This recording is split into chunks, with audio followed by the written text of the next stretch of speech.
Ole kan chane la kan lo lom ka chu hey when nia hianin spicy kan lo ei ve chin do na a thak khi kan ngam lu tuk bak lo kan ei thei nem o kan she lawa he apa phei chu I angai na lo lu tu ka ma se ei tir ve chin shim shim kha kan du se bu te le le ma hi chuan kan ngei na a tui kan tia ba se a thak kha kan ngam lawa kan ei thawak ngai lawa I đâu kan chane la kan hialom da chin ho kha I ke ma ni ku chuak vek ani ve a ti chuanin kan hal kot na ber kan count card kha a chian lawa a chha ta wangin kan ron je rei lu tu pa chu wang chuanin kan subscriber du om tak tak te in za om to kan ti sia chu wang chuanin hei kan chhu kwa te hianin kan ron ei ve chin do na ni nghe cảnh anh đôi là sẽ lỗ cảnh y dấu thi niệm ô cảnh cái là wa thật cảnh chỉ biết mấy thi nè với những thứ bạn ấy so với những sáng những sớm những lệ bắt thung mà nè chọn cần nu birthday hi nè vậy thì happy birthday lúc nào mà hi happy birthday hello mẹ thế nào thế nào hey anh sauce kha I buổi tiệc chúng ta tiệc vết đón lâu anh chú thật là tiệc đón mà phải in cái chút tiền đàn thu tiệm lâu anh cái ăn tiệc vết tốt mấy vậy cảnh ta thấy là ai ngại là wa mo ai ngại là tốt ta đi anh ngay là là wa anh tia thật chứ anh nghe được cô kha sẽ vết đón lâu mà ini loh di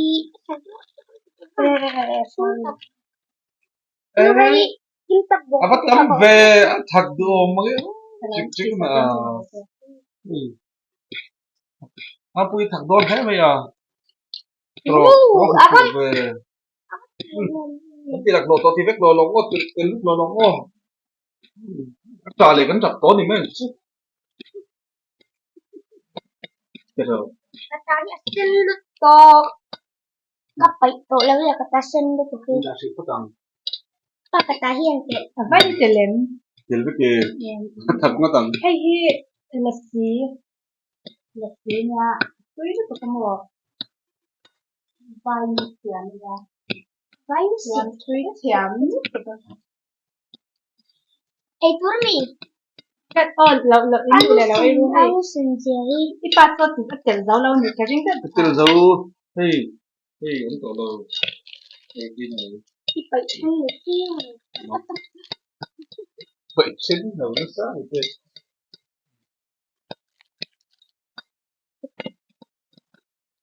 anu sendiri anu di istakutan apa yang kena isen one two khi này sẽ nói tôi ấy rồi mà sao sao start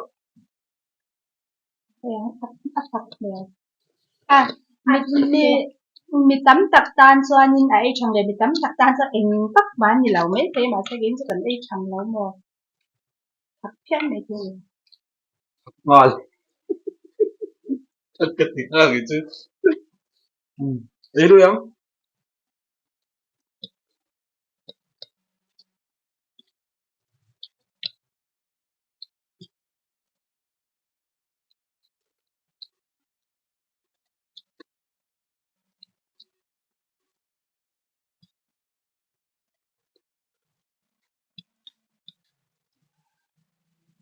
đến được chưa rất giống là tôi chỉ thật sự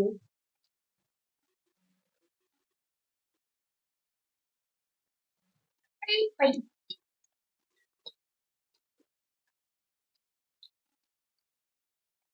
tôi được phép không tiền là thật điều cái sang tôi được phép hai ông cái tiền thì miệng đâu ăn sản về bao cái tiền đâu hay bởi tiền à nhưng mà phải có được đôi à phải năm bởi tiền cái này là ấy ngâm cho là ra cái giả để ra cái tiền cái gì chẳng nghĩ chỗ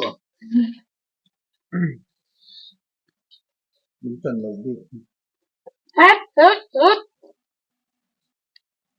đúng rồi đó là ok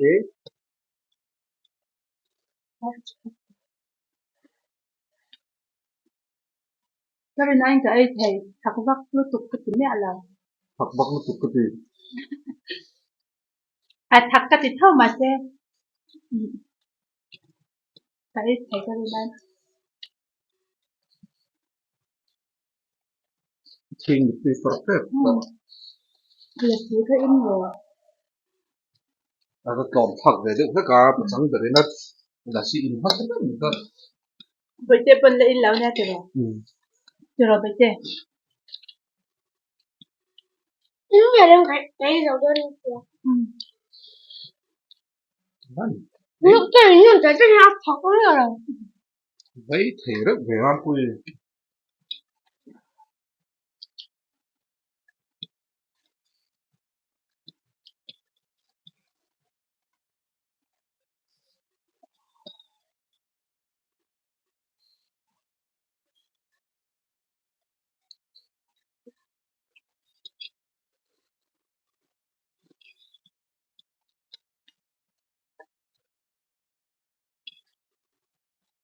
hơi thắc cái gì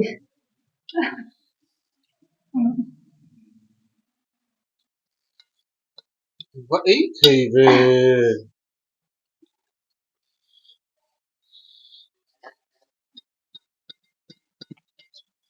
bây giờ dù đem cái gì về đến chẳng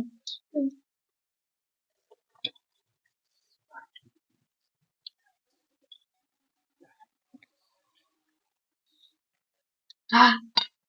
À.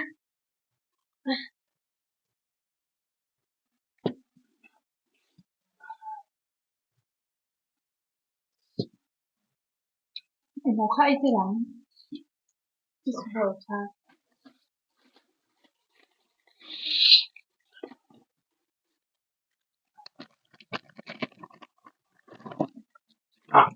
chơi bây giờ.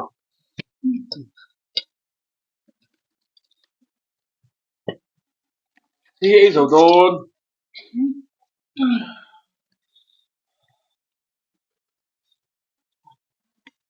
Ấy thầy đâu em mình đâu chỉ con một mình sẽ thiếm luôn. Thật có ngâm lắm rồi cái chứ mà. Có thể nó không lờ.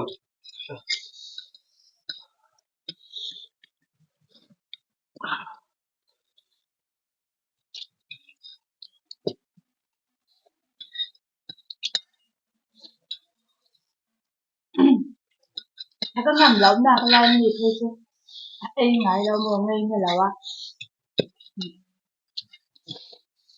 vậy là phải ấp bì đâu mà xe vậy chứ đây hai chấm gì đi à hai việc thôi lúc thôi Thế thì có thủ lượng thì chưa? cần xuống 100 tiền tục là À lúc tắm mày sẽ. Chứ bây giờ cả ca đi sẽ khố của mày kìa. Anh nghe vẫn rất là lắm rồi.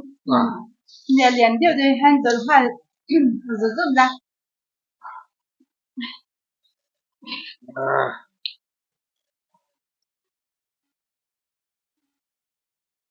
Mà chị dầu chiên là in luộc ngon lắm.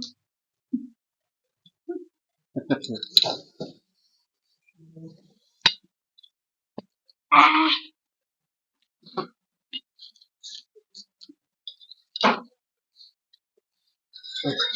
Thế hắn là đủ xe đến. Phên cái chém kia đâu mà. Phên sau là lỗ thì vẫn đầu sẽ kiếm sát phạm đôn đi mà. Các trong dịch thầy rồi sẽ kiếm sát phạm đôn như một. Thế là sẽ kiếm sát phạm đôn như một thì nào chứ. Cái đây hi mo dịch tổ nào. Thật có tụ có mà. cắt gì ra thật bắt đầu cứ ra cái thì thế Thế.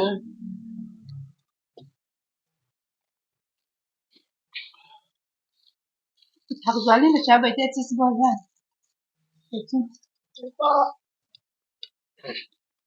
Em mình có rồi. biết thôi Apa ini? chúng nghe em giống nó sạch sạch chả Aku perlu tuh mo. Apa kalau yang sama saya? Mo, betul. Tapi yang dengan oh.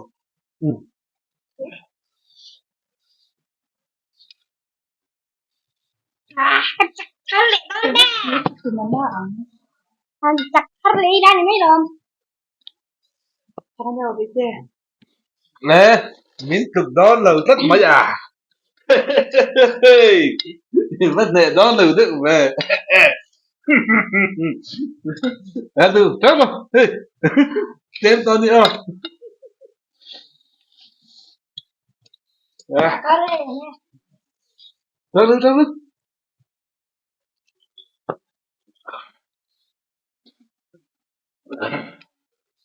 Nè mày.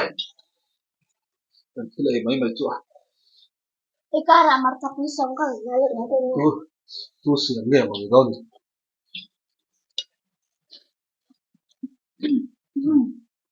Nghe thế. Thấy không? Đi xuống không?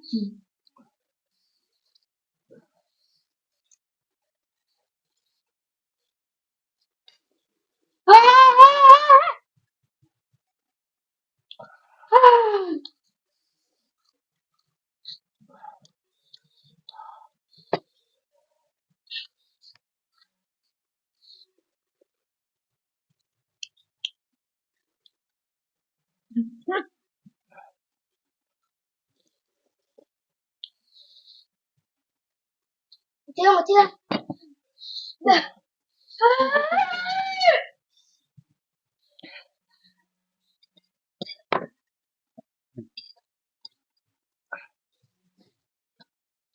Tâm được rồi.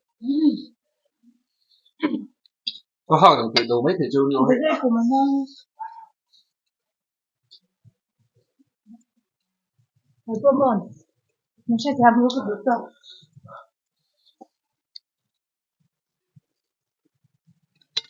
Cần cơm. Cần tìm miên thì về là thích chàng xưa mơ. Và khát nó sẽ có để thấu mấy à?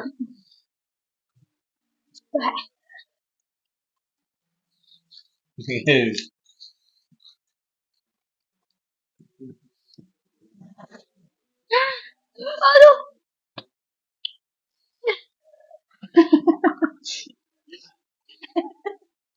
Cấn vào thun nha.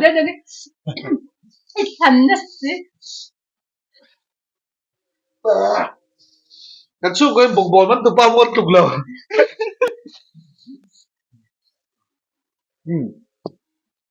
Rồi thế.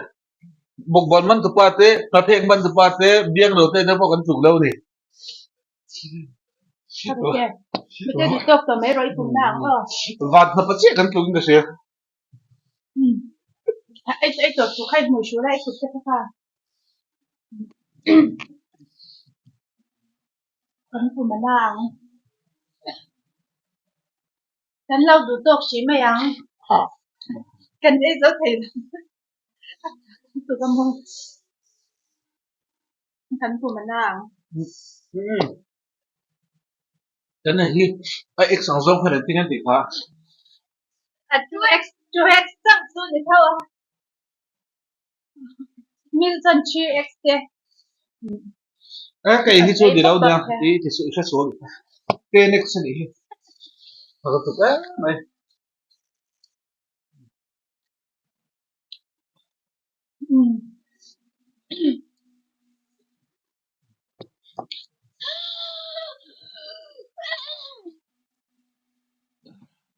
Cái anh thắc gì? À, anh lao asos ka anh ấy chú học azar đấy chắc ha. Chấm tự sớt. Apa kan at tele bông sa. Thắc tiền tụng. Ole, cắn tụ tọc chỉ vớt mày ăn o. Bye bye em. Bye bye. Wow.